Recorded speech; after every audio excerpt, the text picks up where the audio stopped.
The room smelled like lemon and fear. Machines blinked beside my bed. My body felt heavy, like stones were tied to my arms. I opened my eyes and saw Mark standing over me with a crooked smile. His voice was low but sharp.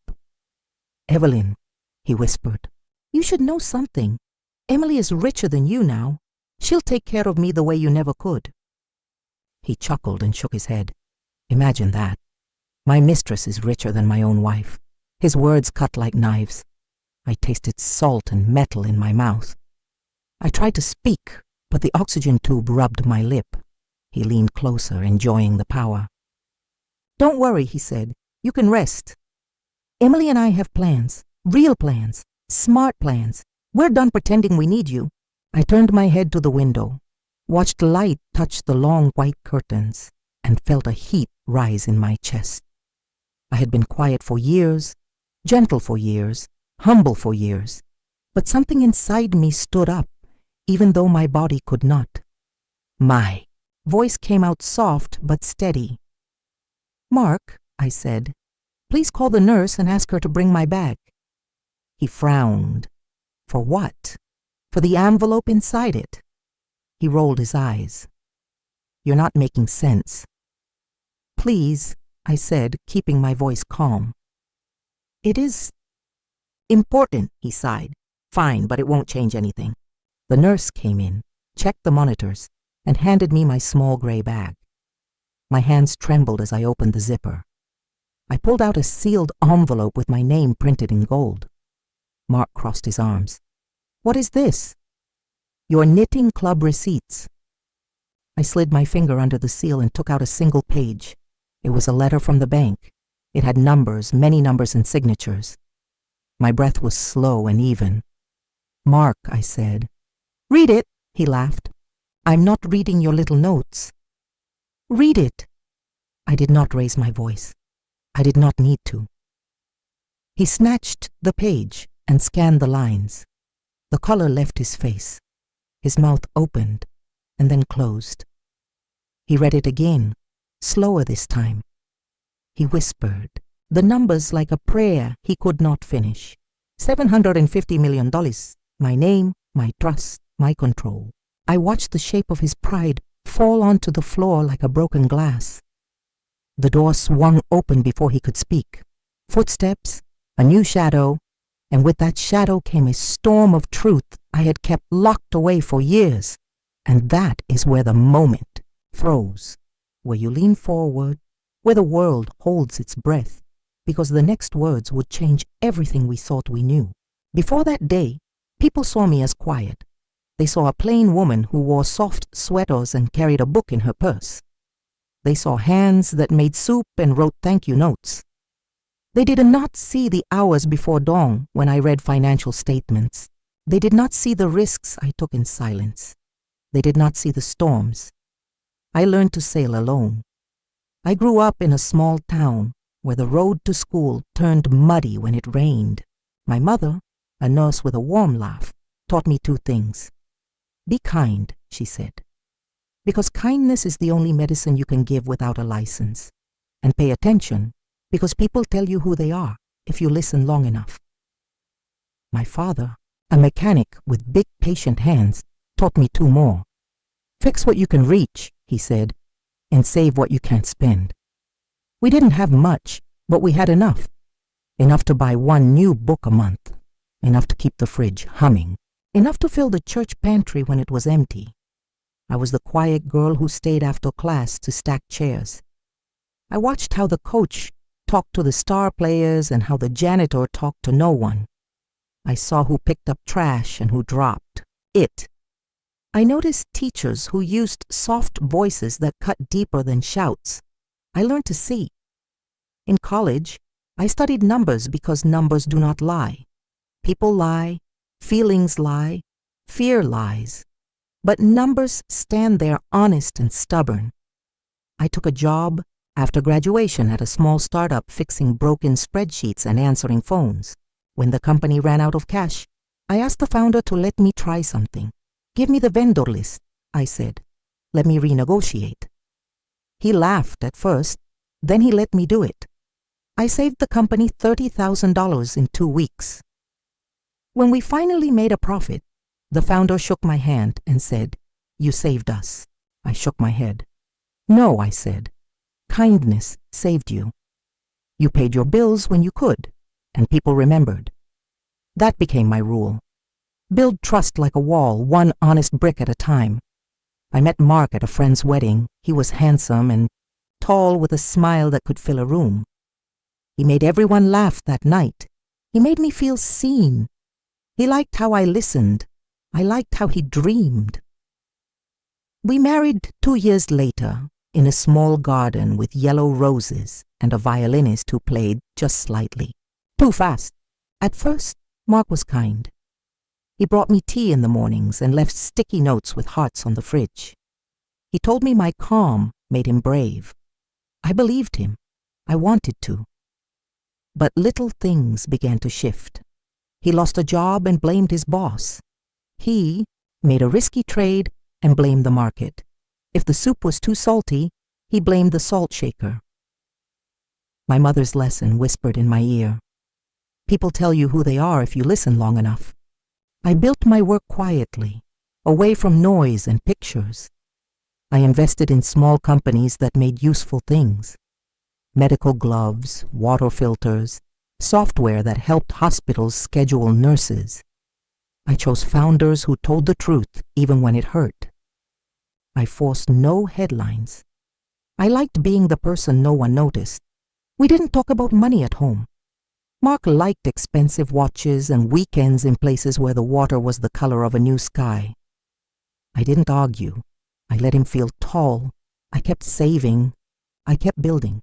Then came the night of the accident, the night that pushed everything to the edge. It was late October. The trees had turned the color of fire. I was driving home from a late meeting when a truck slid through a red light. I saw it coming, a gray shark in rain. I turned the wheel. The world spun, glass scattered like stars. When I woke, I was in the hospital with tubes and beeping and pain that spoke its own rough language. The doctors said I would heal if I rested. They said my body needed time. They said I had been lucky. Mark visited that first night and held my hand. He kissed my forehead and called me his brave girl. He brought flowers, big ones, the kind that look expensive. I closed my eyes and believed we were still a team. But days have a way of pulling truth into the open. On the third day, he came in late with his shirt wrinkled and the smell of a new perfume clinging to him. He pulled out his phone and smiled at it like it was a mirror that loved him back. When I asked him how he was sleeping, he shrugged. "Emily thinks I worry too much," he said softly, almost to himself. The way he said her name told me more than he wanted it to. I did not fight. I rested. I listened. Nurses talk. Hallways carry sound. A friend of a friend posted a photo. Mark at a rooftop bar, head tilted toward a woman with red lipstick, their shoulders touching. I stared at the screen and felt not rage, but a deep, steady sadness. The kind that makes you want to hold a stranger's hand just to remember you are here. I thought of my mother. Be kind. Pay attention. I paid attention. The hospital security cameras showed Mark arriving close to midnight, leaving before dawn. He was always tired when he came in the morning. He was always busy when my doctor asked to speak with both of us. When he did talk to me, he spoke in half sentences.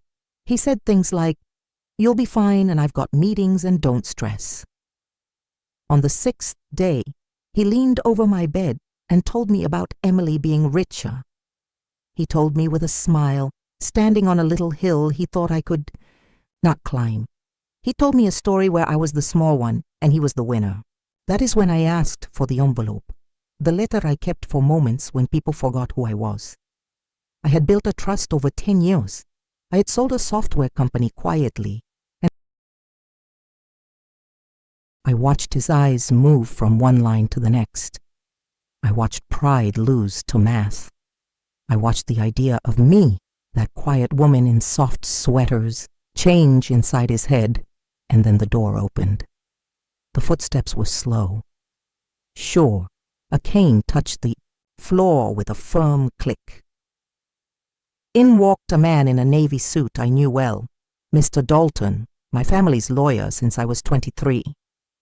He nodded to me, then to the nurse, and set a neat folder on the tray table. Behind him stood a woman in a simple gray dress with a press badge at her collar and a small camera bag at her feet. Mark's eyes jumped from the letter to the folder to the badge, like he was watching a magic trick disappear. "Good morning, Mrs. Carter," Mr. Dalton said. "Calm as rain. I'm sorry to visit you here, but time matters." Mark found his voice. "What is this? Why is he here? Why is she here?" Mr. Dalton folded his hands. "We received notice at my office early this morning. It appears someone attempted to transfer funds from your joint account to a new private account not in your name." He looked at Mark with no expression. "The bank flagged it. They called me. I advised them to freeze the account until we could verify."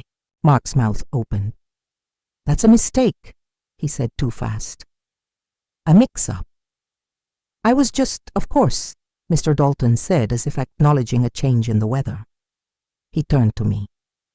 "Evelyn, I also brought the updated trust documents you asked for. If you still want to proceed, we can do so now." Mark stepped back. "Proceed with what?" I looked at my hands, at the small bruise where a needle had been. I thought of my mother and her kind eyes. I thought of my father turning bolts with care, never stripping a single thread. I thought of how easily people hurt each other when they are afraid, and how much strength it takes to heal instead of harm. I lifted my chin. "Proceed," I said. Mr. Dalton opened the folder. The woman with the press badge clicked her pen and raised her eyes. She was not a reporter in the loud sense. She had been the community outreach lead for one of my clinics, and she recorded testimonials with a tiny camera to help raise funds for mobile caravans. I had asked her to join us for one reason. Truth likes a witness. Mark's face flushed. "What are you doing?" he asked, breathless. "Evelyn, don't be dramatic." I found my voice stronger now, like a river finding the ocean. "I am not being dramatic, Mark," I said. "I am being clear." He shook his head, laughing a small, broken laugh. "You think money makes you powerful? You think you can humiliate me because you have a big account?" "No," I said softly. "I think choices make us powerful. I think kindness keeps us human." He stared at the press badge again, then at the letter, then at me. He took a step closer, hands open, voice sweet again.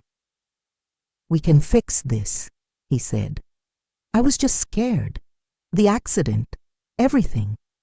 Emily is just a friend. You know how I get when I panic." I heard the old spell trying to rise. His charm, his excuses, his rope made of soft words. But I had learned something in the quiet. Empathy is not the same as permission. You can hold someone's pain without holding their poison. I drew a breath that did not shake. "I forgive you for the fear," I said.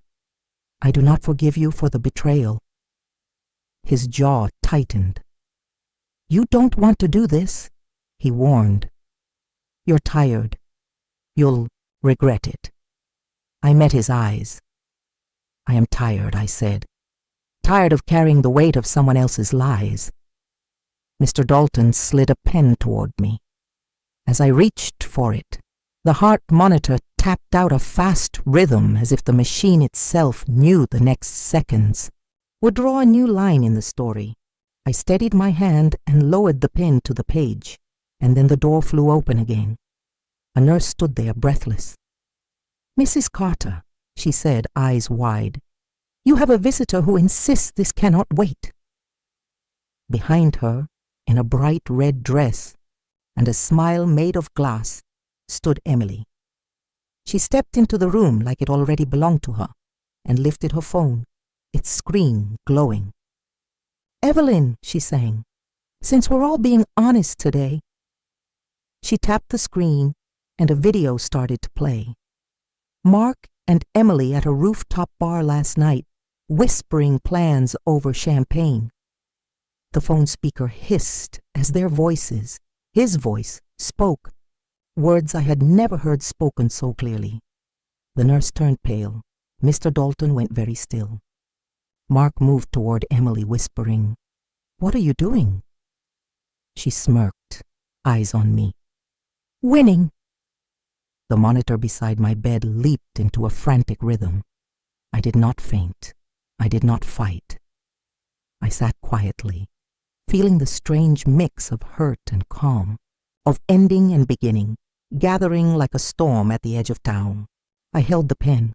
I looked at the trust papers. I looked at Emily's shining smile and Mark's shaking hands. The room was small but full of truth. And then something happened that none of us expected, something loud enough to break the air itself. From the hallway came a voice I had not heard since high school, a voice that once read books to me when the lights went out because we couldn't pay the bill, the voice of the one person who knew both my soft heart and my steel spine. "Evelyn," the voice called. "Baby, I'm here. My mother." She stepped into the doorway with her old nurse's badge still clipped to her coat, her eyes steady, her mouth set in a line that meant business. She took in the room in one glance, the papers, the phone, the faces. Then she looked at me, not at my money, not at my pain, just me. "Is anyone bleeding?" she asked the nurse, crisp and calm. "No, ma'am," the nurse said. "Good," my mother replied. "Then the only emergency in this room is a moral one." She moved aside, and behind her rolled a tall metal cart pushed by a hospital administrator in a navy blazer. On top of the cart sat a sealed box with the bank's logo and a stack of official envelopes. The administrator cleared his throat. "Mrs. Carter," he said, "per your instructions filed this morning, we're here to complete an emergency security change and deliver all account keys and logs to you directly. We also have a court-stamped temporary protective order regarding attempted financial fraud, effective immediately." Emily's smile cracked. Mark took a step back. The room tilted toward a new center.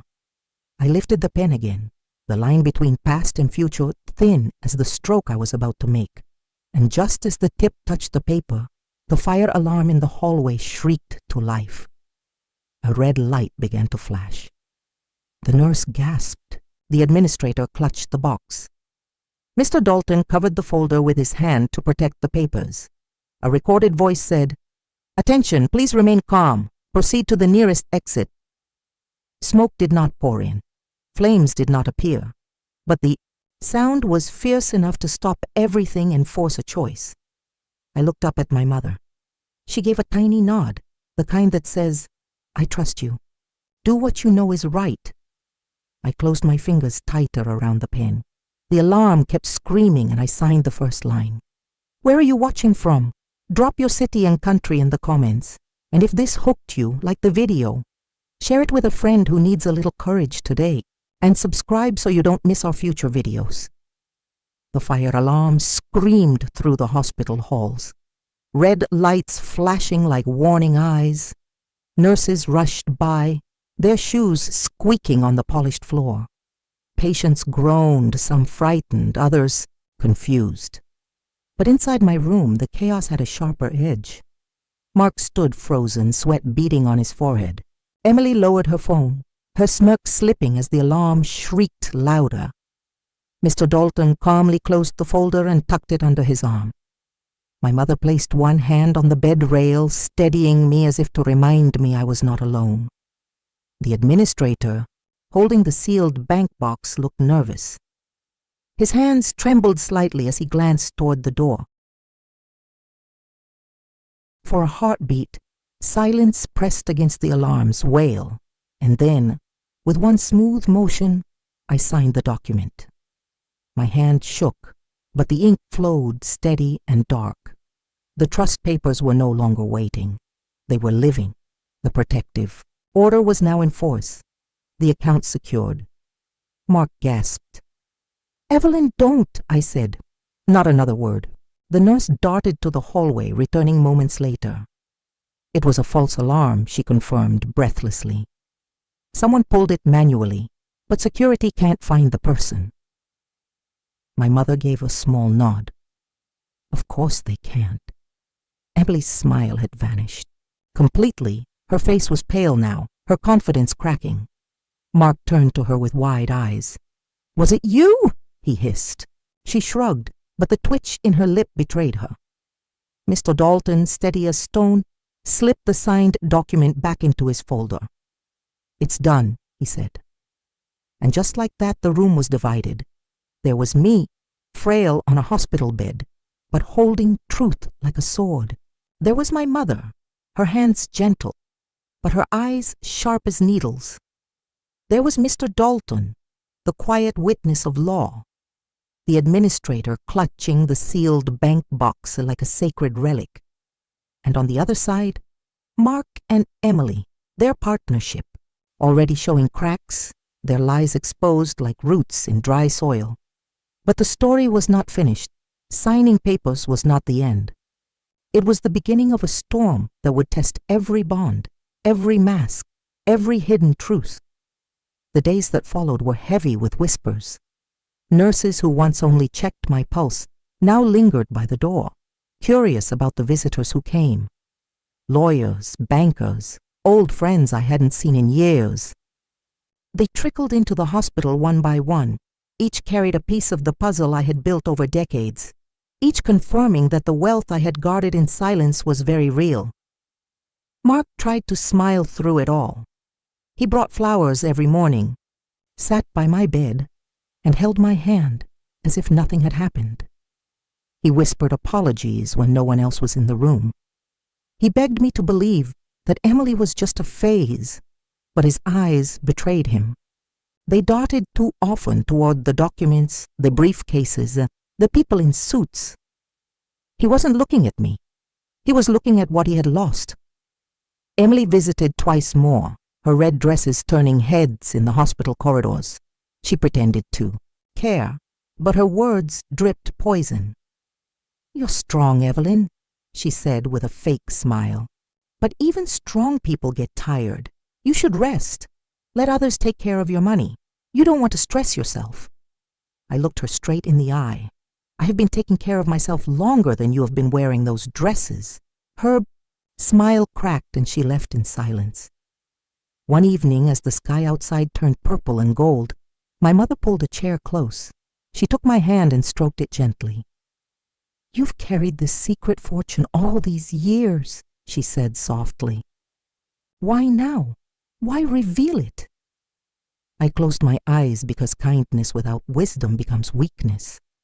I thought silence was strength, but silence gave Mark space to betray me. It's time I spoke, not for revenge, but for truth. If I die tomorrow, I want the truth alive. She squeezed my hand, and if you live, I opened my eyes, staring at the glowing sunset.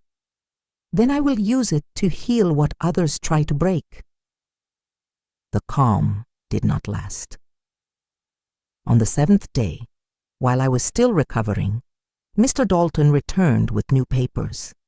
He explained the next steps for transferring certain assets fully under my sole name. As he laid them out on the table, Mark burst into the room without knocking. His tie was loose, his eyes red. "This is insane," he shouted, startling the nurse. "Evelyn, you can't do this. You can't throw away our marriage like trash." I sat upright, my voice calm. "Marriage is not trash, Mark. Lies are. You think you're so perfect?" he sneered. "You hid $750 million from me. What kind of wife does that?" I felt my mother's hand on my shoulder. "The kind of wife who trusted too much," I said. "The kind of woman who gave love freely, only to be mocked when she was most vulnerable." Mark's face twisted with anger. "You'll regret this. You can't handle this kind of power. You'll crumble under it." I tilted my head, studying him. "No, Mark. I won't crumble, but you already have." Before he could reply, security guards appeared at the door. The administrator had alerted them. "Sir," one guard said, "we need you to leave." Mark's eyes darted around the room, wild and desperate. He looked at Emily, who had followed him in silently, but Emily was no longer smiling. She stood at the door, arms crossed, lips pressed tight. She had already begun to see that Mark's sinking ship would not carry her to shore. As the guards led him away, he shouted over his shoulder, "You'll regret this, Evelyn! You'll regret all of it!" The door slammed shut, leaving the room vibrating with the echo of his rage. I leaned back against my pillow, my body trembling from the confrontation. My mother brushed my hair back gently. "Rest," she whispered. "The storm has only begun, but storms also pass." I closed my eyes, but the words, "You'll regret this," kept circling in my mind like a vulture. That night I couldn't sleep. I stared at the ceiling, listening to the hum of machines when I heard a soft tap at the window. It startled me. Slowly, I turned my head. There, through the glass, in the dim hospital light, stood Emily. She was outside on the narrow ledge, her red dress, a ghostly shadow against the dark. She held her phone up to the glass, its screen glowing with a single message typed in bold. Letters. "Meet me alone or you lose everything." My breath caught, my pulse raced. The machine beside me beeped faster. I blinked, and she pressed her palm flat against the glass. Her smile returning, cold, sharp, unshaken. Then, like a shadow vanishing, she slipped into the darkness. The nurse rushed in at the sound of my quickening heart monitor. "Are you okay, Mrs. Carter?" I swallowed hard, forcing my voice to steady. "Yes," I whispered, "but something tells me tomorrow won't be quiet." And I was right, because by morning, a new secret would explode. One that would shake not only Mark and Emily, but me too. The hospital room felt colder that morning. Even though the sun poured through the window and painted the walls in soft gold, there was a heaviness in the air, like the calm before a storm. My body was weak, but my mind was sharp.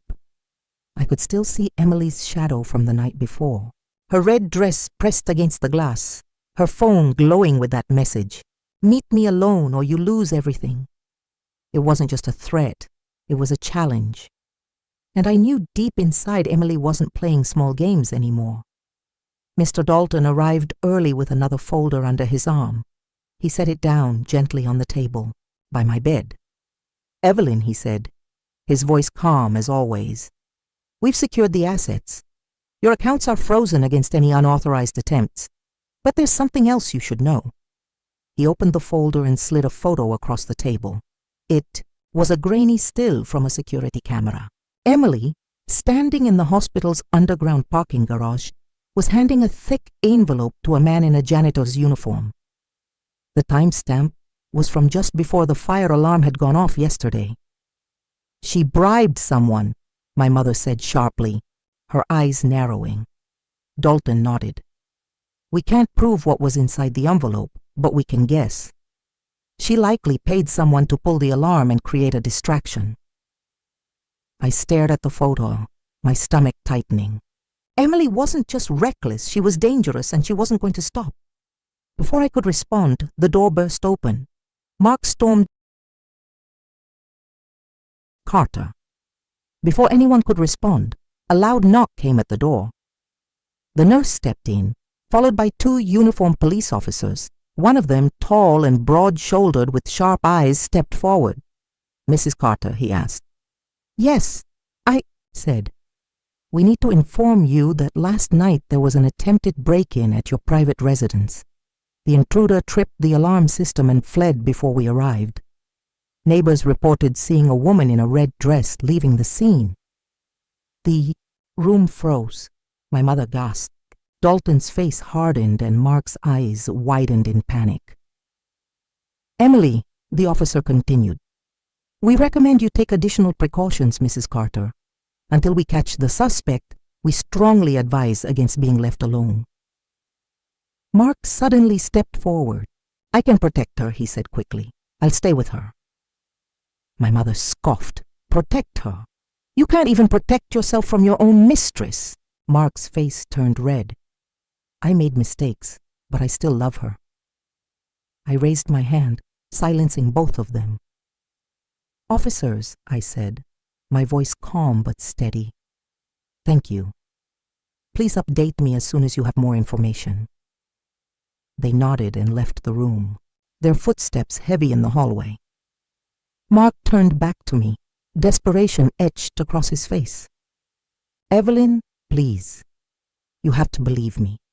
Emily is not just after me anymore. She wants you. She wants everything you own. She's not going to stop until she gets it.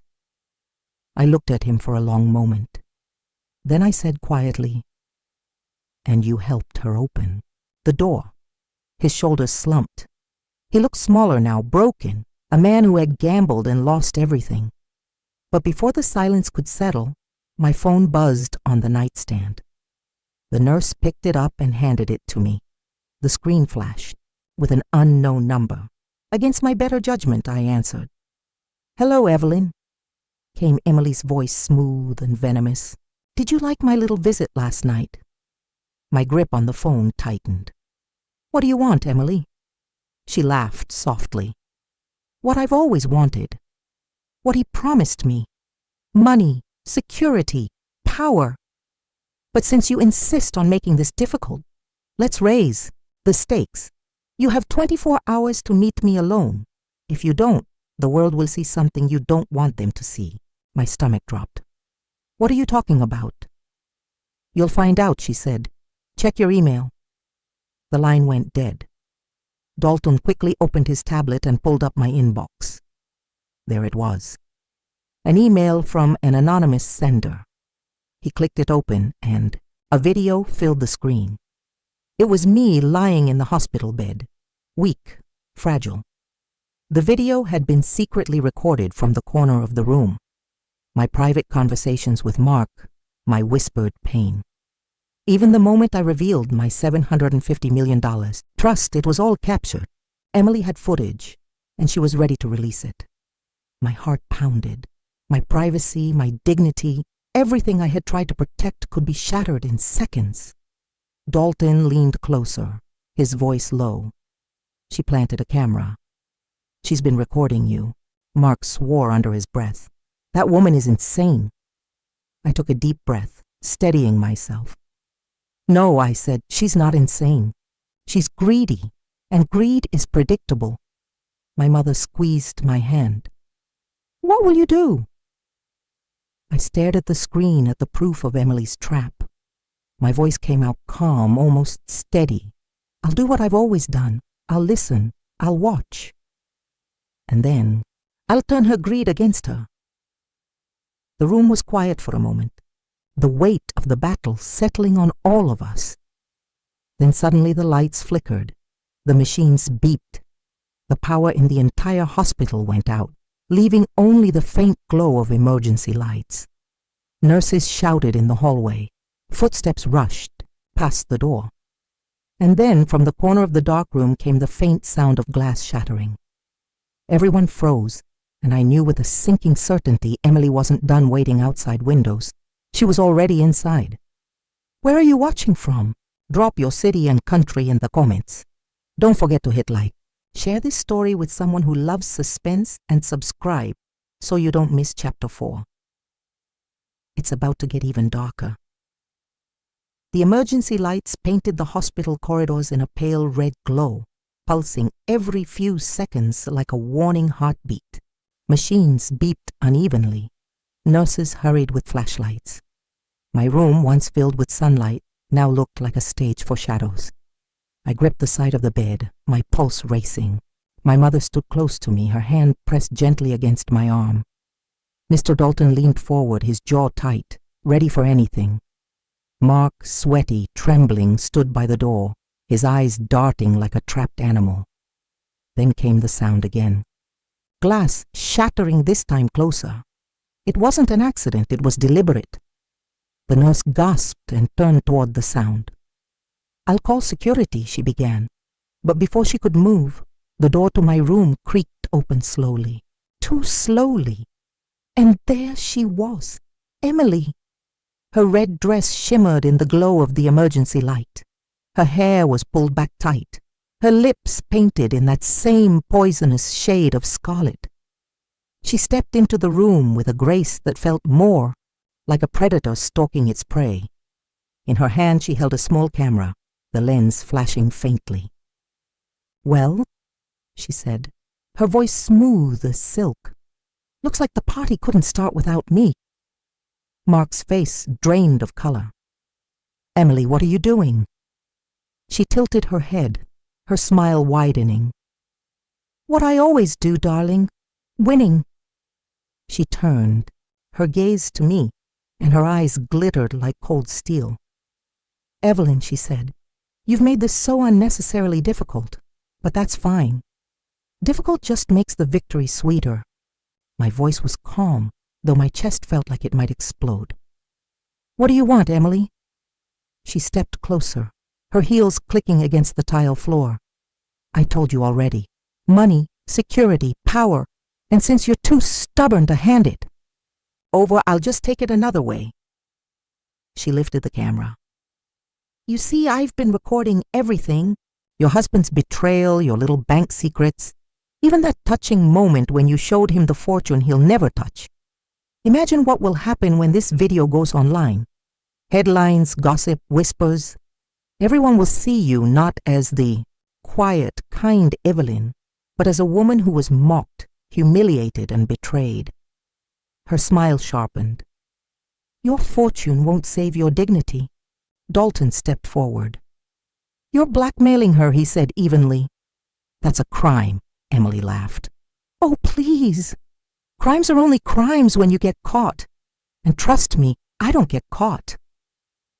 At that moment, the emergency lights flickered again. The room dimmed, then brightened, and in that flicker, something inside me shifted. For years, I had been quiet, humble, unseen. But now, staring at Emily's cruel smile, I felt a fire inside me. I wasn't just Evelyn, the wife, the patient, the woman mocked on her hospital bed. I was Evelyn Carter, the woman who had built a $750 million empire from silence and wisdom. I straightened in bed. My voice came out clear, sharp, like a bell, in the dark. "You think you've trapped me, Emily, but what you don't realize is that your greed is your weakness." Her smile faltered for just a second. "What are you talking about? You record everything because you crave proof. Proof of your games, proof of your victories, but greed blinds you. You've forgotten that every recording can also be evidence." Dalton's eyes lit up. "She's right," he said. "The footage you've taken without consent on hospital property involving financial threats, it's already enough to bury you." Emily's jaw tightened.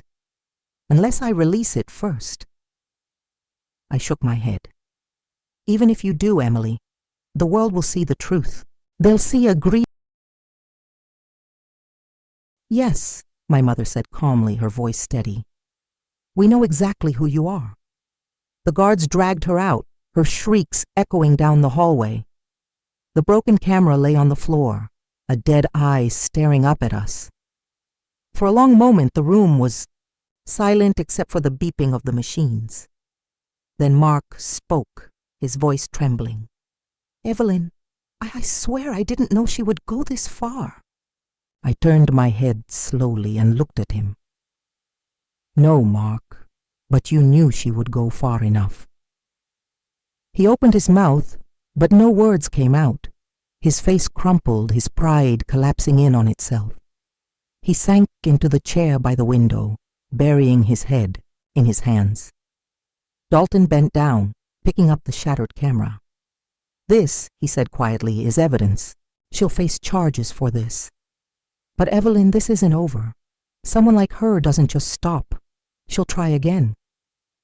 I closed my eyes for a moment, drawing in a slow, steady breath. "Then we'll be ready." My mother smoothed the blanket over me, her touch warm, protective. "Kindness isn't weakness, Evelyn," she whispered. But sometimes to protect kindness, you need to fight. I opened my eyes, staring at the broken camera, at Mark's crumpled figure, at Dalton's determined face. The battle wasn't just about money anymore. It was about dignity, about truth, about who I really was when everything else was stripped away. And deep down, I knew the storm was only getting stronger because Emily wasn't finished. And neither was I. Where are you watching from? Drop your city and country in the comments. Don't forget to like this video, share it with someone who loves suspense, and subscribe so you don't miss the moment where Emily's revenge takes a darker, more dangerous turn. The night after Emily was dragged out of the hospital, silence finally returned to my room. But it was the heavy kind of silence, the kind that presses against your chest and makes you wonder what comes next. I lay awake, staring at the faint glow of the emergency light, listening to the hum of the machines. My body was weak, but my mind refused to rest. Mark hadn't left. He sat slumped in the corner chair, his face pale and hollow, as if all the charm and bravado he once carried had drained out of him. My mother dozed lightly by my bedside, her hand still resting on my blanket. Mr. Dalton had gone home, but left his phone on, promising to return at first light. But I knew Emily wasn't finished. People like her, driven by greed and hunger, don't stop because of a locked door or broken camera. No, they retreat, they plot, and they strike harder. And I was right. At sunrise, the hospital buzzed with whispers. Nurses leaned close to each other. Doctors huddled in corners, their voices low but urgent. When I asked what was happening, a young nurse finally explained. "Mrs. Carter," she said, her eyes darting nervously, "your name is all over the news." I frowned. "The news?" She handed me her phone.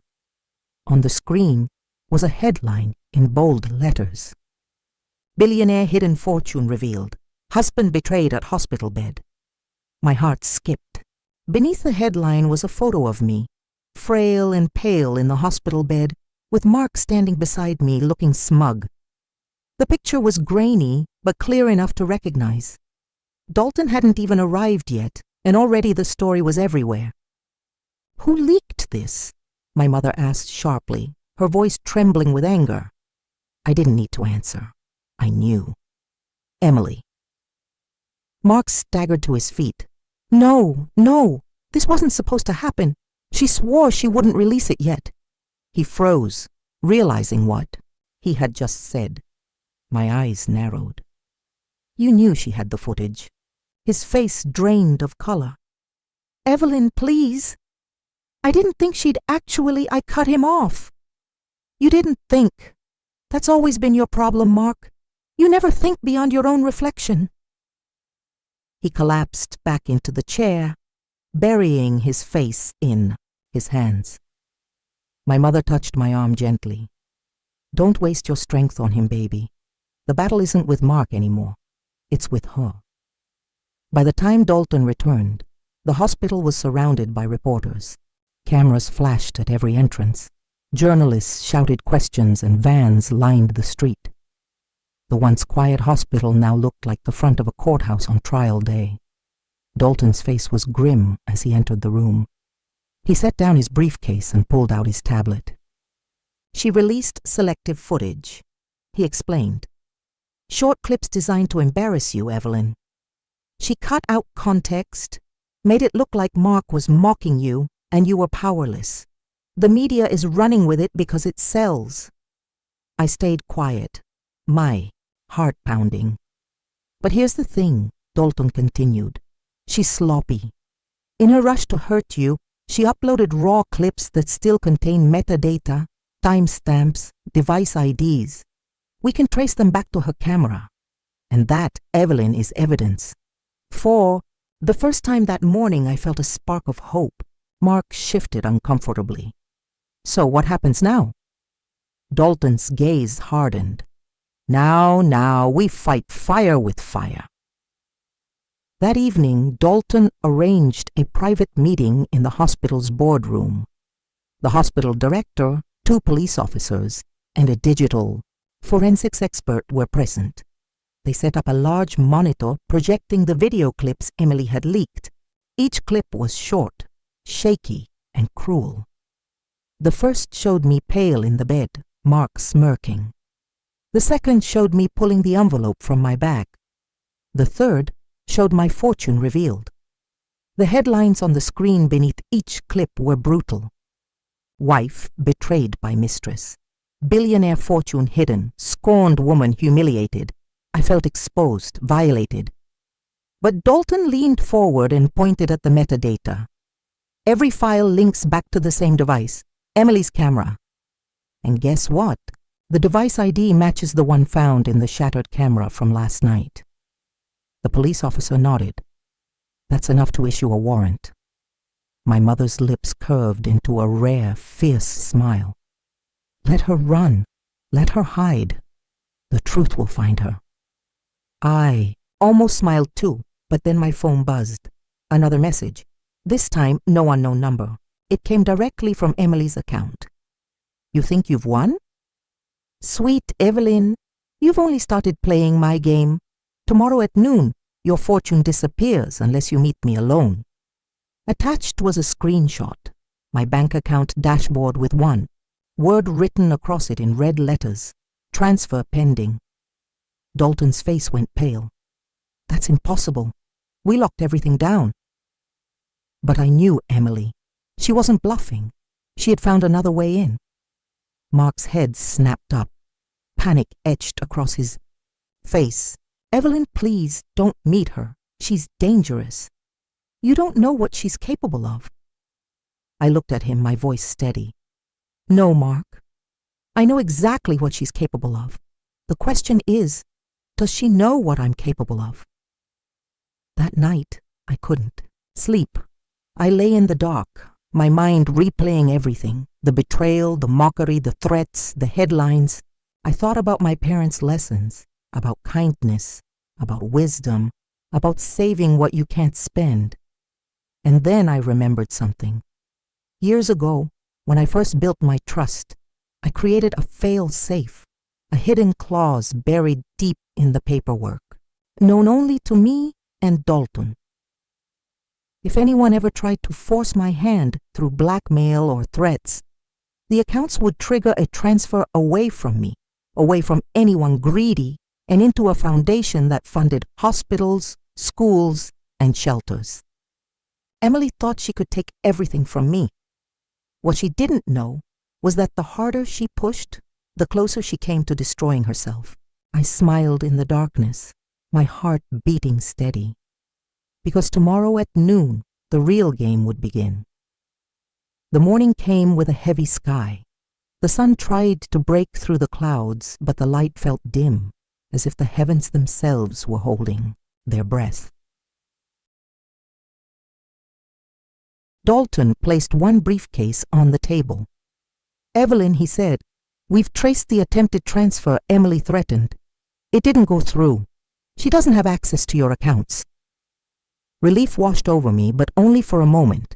However, Dalton continued, she does have access to some of your personal files. She's threatening to release more private recordings if you don't meet her. She sent this.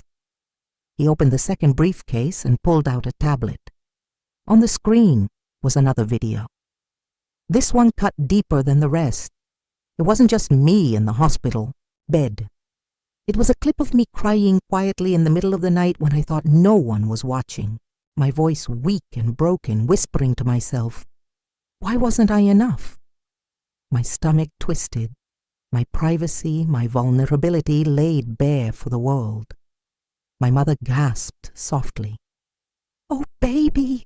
Dalton's voice was firm. This is psychological warfare. She wants to humiliate you until you give in. I swallowed hard, forcing the tears back. My voice came out steady. Then I'll meet her. Not because she demands it, but because it's time to end this. Mark leapt forward. No, Evelyn, you don't understand. Emily doesn't just want money, she wants destruction. She'll ruin you, she'll ruin. Me too. Please don't go. I turned to him slowly. Mark, you already ruined yourself. All Emily did was light the fire. He winced, his head dropping, but I didn't let myself soften. Not this time. Dalton adjusted his glasses. She gave us the location, a private lounge at the Crestwood Hotel, noon sharp. She said, "You must come alone." My mother's hand gripped mine. "You're not going alone." I squeezed her hand back. "I'll walk in alone, but I won't be alone." Dalton nodded. "Exactly. Security will be in place. Discreet, but ready. We'll wire the room. And Evelyn, remember the fail-safe." I allowed myself a small smile. Yes, Emily thinks she's playing with my money. What she doesn't know is that the game is already rigged. The hours passed slowly, each minute dragging heavier than the last. At 11:30, I was discharged temporarily from the hospital under police escort. A sleek black car waited outside. Cameras, flashing as reporters shouted questions.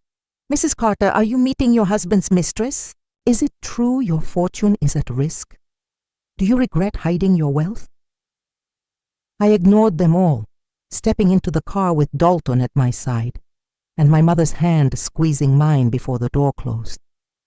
The ride to the Crestwood Hotel was silent except for the low hum of the engine. My heart pounded, but my face remained calm. I thought of my parents' lessons again, my mother's words about kindness, my father's advice about fixing what you can reach.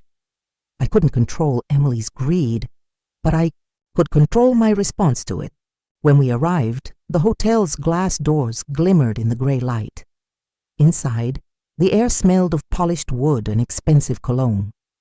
The lounge was empty, except for a single figure seated near the back. Emily. She wore another red dress, tighter than before. Her hair curled perfectly, her lipstick painted like a weapon. A glass of champagne rested in her hand. She looked up as I entered, her smile sharp. "Well, well," she purred. "The Queen herself has arrived." I walked slowly toward her, each step steady, deliberate. When I reached the table, I sat across from her. "You wanted me here," I said quietly, "so here I am." Emily leaned forward, her eyes glinting. "I'll get straight to the point. You transfer $50 million to my account today, and I'll delete everything. The videos, the recordings, the files, all of it. No more humiliation." Her smile widened. "Or you refuse, and tomorrow morning every media outlet in the country will play your weakest moment on repeat. Your tears, your shame, your humiliation. Tell me, Evelyn, how long do you think your empire of dignity will last?" Then I studied her face, her hunger, her arrogance, and then slowly I smiled. "Emily," I said softly, "you think you've won because you have recordings, but what you don't realize is that every move you've made has already been recorded too." Her eyes flickered just for a second. "What do you mean?" Dalton's voice came from the small earpiece in my ear. "Now," I tapped the table gently. Hidden cameras in the lounge set up by Dalton's team blinked to life. 2 officers stepped forward from the shadows at the edge of the room.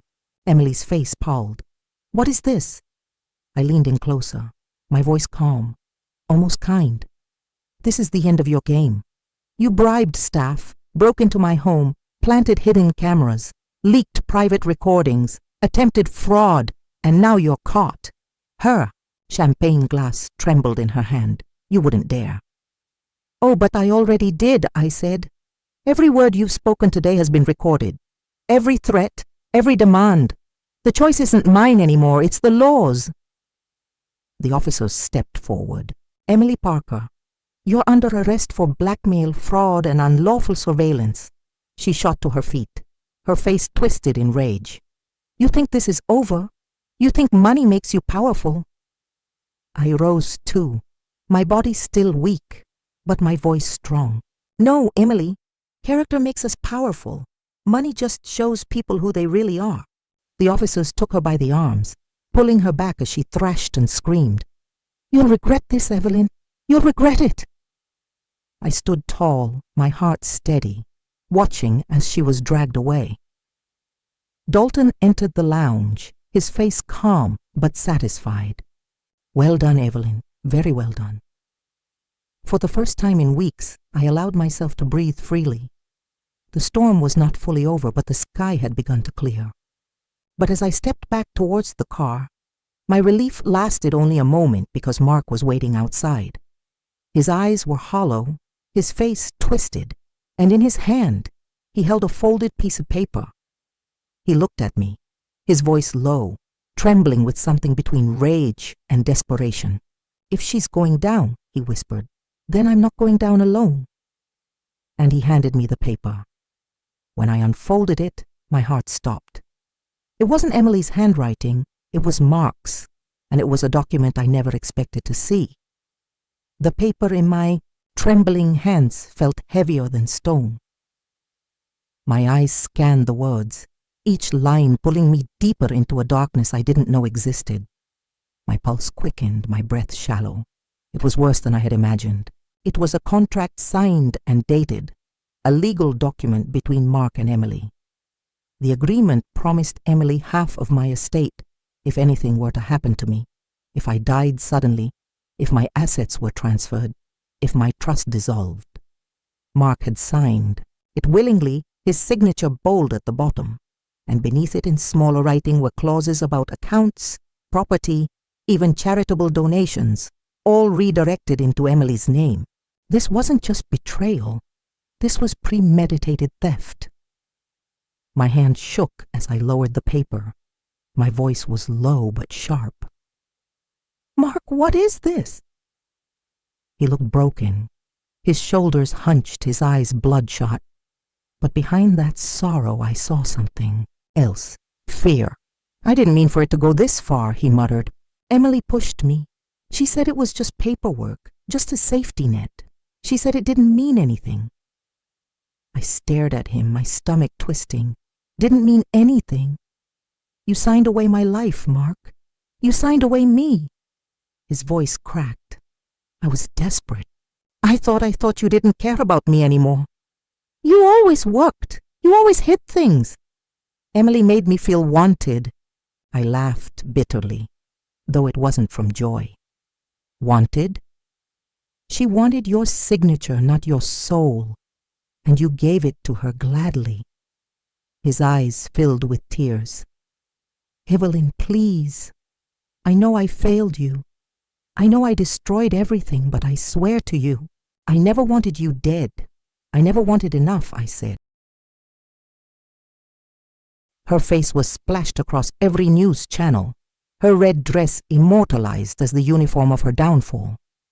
Reporters speculated about her relationship with Mark, about my hidden fortune, about the betrayal that had unfolded in the shadows of a hospital room. But the storm wasn't done, because now Mark was on the edge, desperate and dangerous. That night, I returned to the hospital under heavy guard. Dalton insisted I stay there until the trial began for my own safety. The corridors buzzed with whispers. Staff who once avoided my gaze now looked at me with wide eyes, as if I were both victim and legend. Mark had been escorted out earlier, but not before he begged to speak with me one last time. I refused. I thought silence would be my final answer, but silence doesn't always protect you. At midnight, the hallway outside my room grew quiet, too quiet. I woke to the sound of the door handle turning slowly. My heart raced as the door creaked open. There he was, Mark. His face pale, his eyes hollow, his movements unsteady. He wasn't alone. In his hand, he carried a small, heavy object wrapped in cloth. My mother, who had been dozing in the chair, jumped to her feet. "What are you doing?" "Here," she demanded. He looked at me, his voice trembling. I had to see her. I had to explain. Dalton, who had been working late in the adjoining room, entered quickly. His eyes darted to the cloth-wrapped object. Mark, he said firmly, put it down. Mark shook his head, tears streaking down his face. You don't understand. Emily threatened. Me. She said, if I didn't sign, she'd destroy me. I thought I was protecting myself. I thought I still mattered to someone. By selling me out? I asked, my voice steady. He dropped to his knees, the object clattering to the floor. The cloth fell away, revealing what it was. A gun. My mother gasped. Dalton froze. Mark's voice cracked into a sob. I wasn't going to use it. I just wanted you to see how scared I am, how lost I am without you. My breath caught in my throat. For a moment, I saw not the man who betrayed me, but the man I once loved. The man who had made me laugh at a wedding, who had left sticky notes with hearts on the fridge. But that man was gone, buried beneath lies and weakness. I steadied myself. Mark, fear doesn't excuse betrayal, and weakness doesn't excuse cruelty. You mocked me when I was at my weakest. You sided with her. And now you bring a gun into my hospital room. That's not love. That's desperation. He wept openly, his shoulders shaking. The guards arrived moments later, drawn by the noise, and restrained him gently but firmly. As they led him away, his voice echoed down the hallway. I'm sorry, Evelyn. I'm so sorry. But his words no longer touched me, because I knew now love without loyalty is just noise. The next morning, Dalton returned with news. Emily has agreed to a plea deal, he said, but in exchange, she's naming Mark as her partner in the scheme. He's facing charges too. I closed my eyes, my heart heavy. The man who had mocked me, betrayed me, and tried to profit from my pain would now face justice alongside his mistress. My mother touched my hand gently. This is the price of greed, she said. But you, Evelyn, you've shown strength. You've turned betrayal into truth. I nodded slowly. The storm had nearly destroyed me, but it had also revealed something I had forgotten about myself. I was stronger than I knew. And yet, I felt the story wasn't finished. Because in the shadows of Emily's arrest and Mark's downfall, whispers began to surface. Whispers of another hand in the game, someone else pulling strings, someone who wanted more than just money. And I knew deep inside the final storm was still ahead. The hospital was supposed to feel safe again after Emily's arrest and Mark's removal.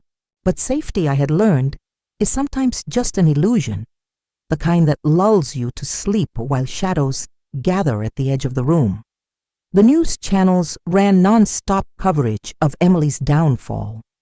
They called her the Mistress of Greed and splashed her photo across every screen in her infamous red dress.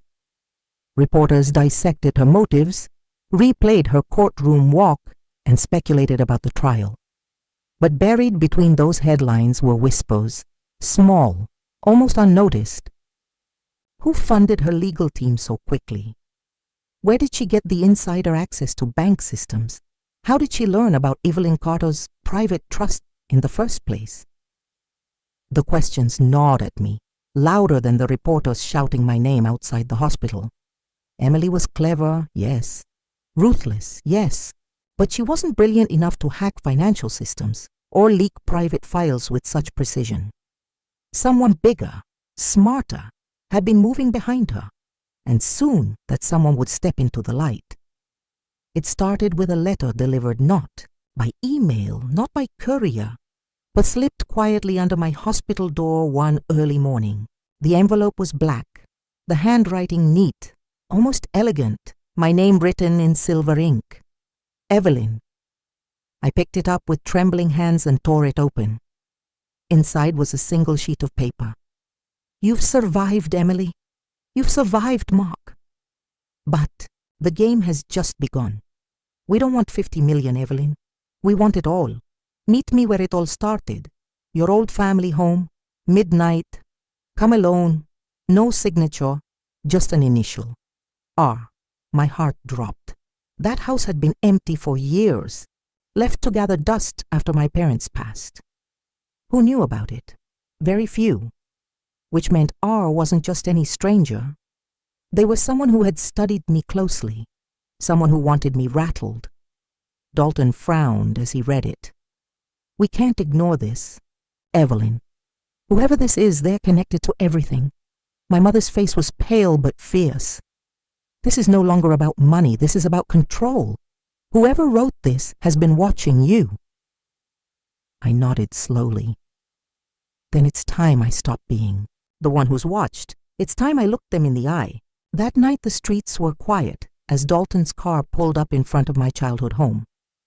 The house looked smaller than I remembered, the paint peeling, the windows clouded with dust. But standing there brought memories rushing back. The smell of my mother's cooking, my father's laughter, the nights I read books by candlelight when the power was cut. Dalton and the police insisted on surrounding the property, but I told them firmly, if this person sees I didn't come alone, they'll vanish and I need answers.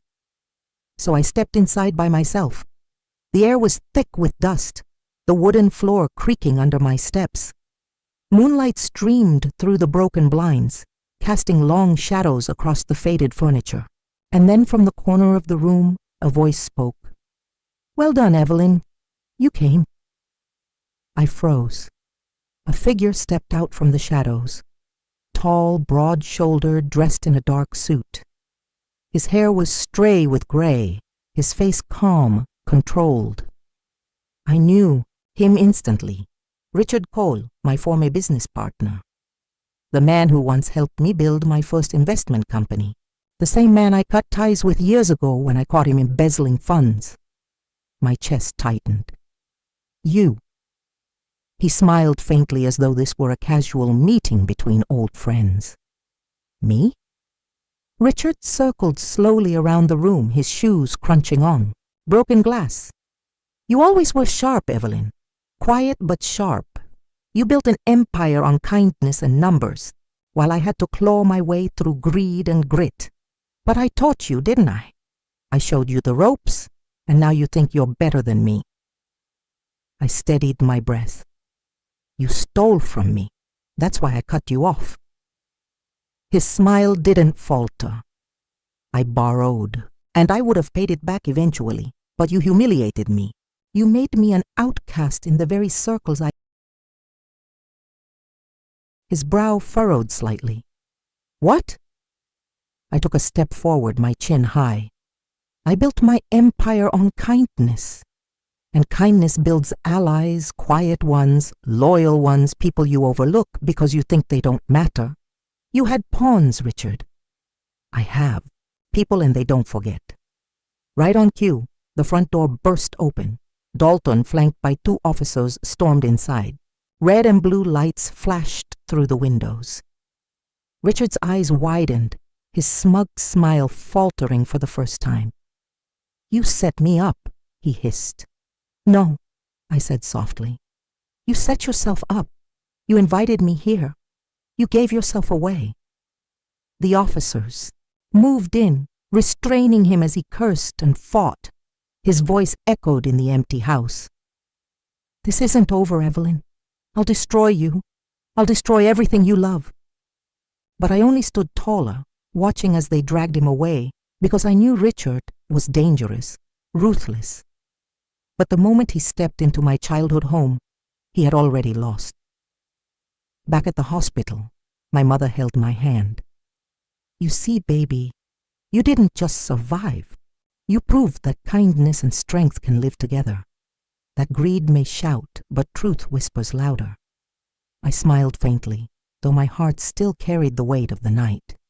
Emily was in custody, Mark was facing charges, and now Richard, the shadow behind them, had been caught. But as I lay back in my bed, the monitors beeping softly, I knew one thing. Battles leave scars. And though the storm was almost over, the final chapter was still to come. Because storms don't just pass, they change the land they leave behind. The days after Richard's arrest blurred together like ink running in the rain. My name filled the headlines. My face filled the screens, and my story, our story, spread farther than I ever imagined. Billionaire betrayed, mistress and husband's conspiracy foiled, hidden mastermind revealed. Every time I closed my eyes, I could still see Emily's mocking smile, hear Mark's desperate sobs, feel Richard's cold voice slithering in my ear. The betrayal wasn't just a headline. It lived inside me, replaying in the quiet moments. And yet, I was still here, alive, breathing, stronger than the storm that tried to drown me. The hospital finally discharged me 2 weeks later. My body was healing, my spirit scarred but steady. When I stepped outside, the air felt new, crisp, almost like the world itself was giving me a second chance. Dalton met me at the car, his expression calm but focused. "Evelyn," he said, "the trials will be messy. Emily will try to cut deals. Mark will beg for leniency. Richard will fight tooth and nail. But make no mistake, you've already won. You've survived them all." I nodded, though my chest ached with a different weight. Winning didn't feel like victory. It felt like surviving a war that never should have started. At home, my mother brewed tea the way she always did when life turned heavy. She sat across from me, her eyes soft, her hands steady. "You faced liars, thieves, and traitors," she said. "Now comes the hardest part."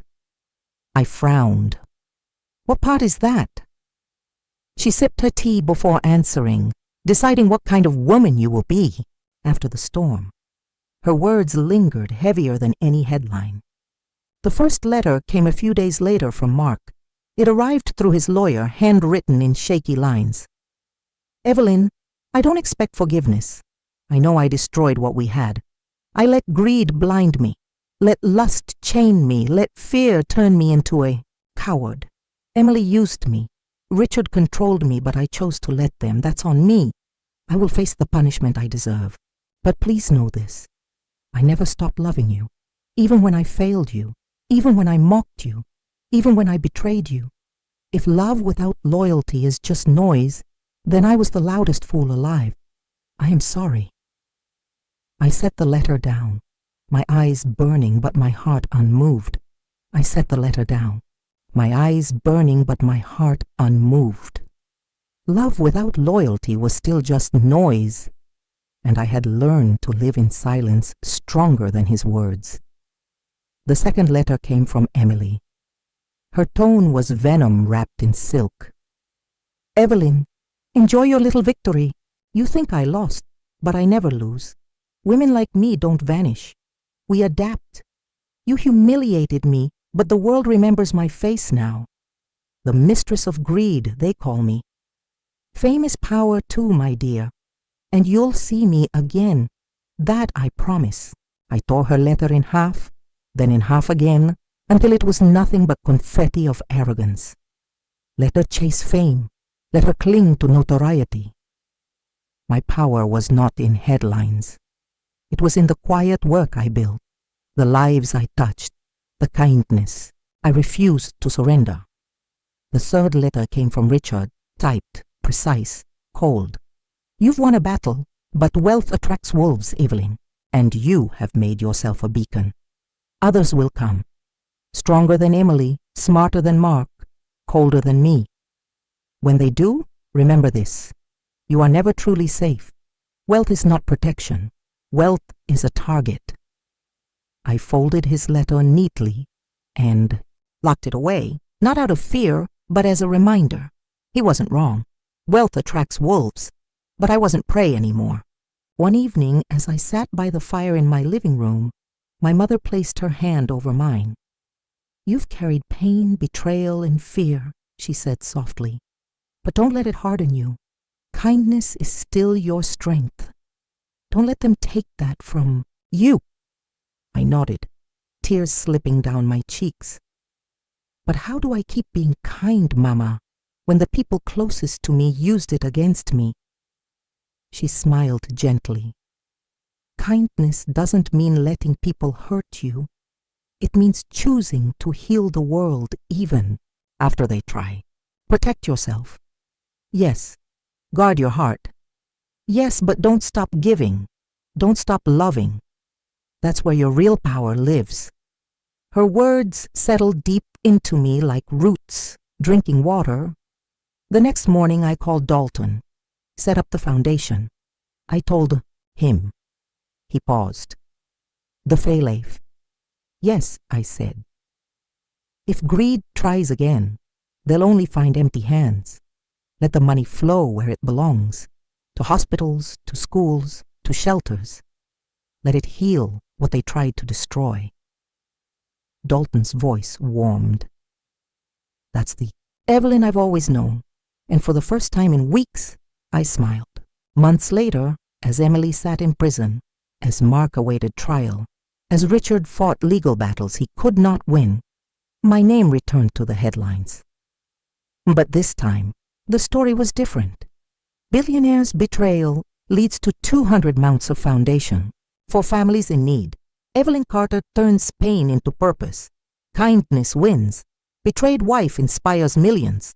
I watch the world whisper a different kind of story now. Not about humiliation, but about hope. Not about greed, but about giving. And as I walked through the new clinic my foundation had funded, children's laughter echoing in the halls, I knew the storm had passed. Yes, it left scars. Yes, it left ashes. But from those ashes, something stronger had risen because I had survived betrayal. I had survived greed. I had survived lies. And I was still Evelyn. Not just a woman with $750 million, a woman with something far greater. A woman with kindness and the strength to protect it. The morning of the final trial dawned gray and heavy, as if the sky itself knew the weight of what was about to unfold. Emily, Mark, and Richard were all being tried separately. But today was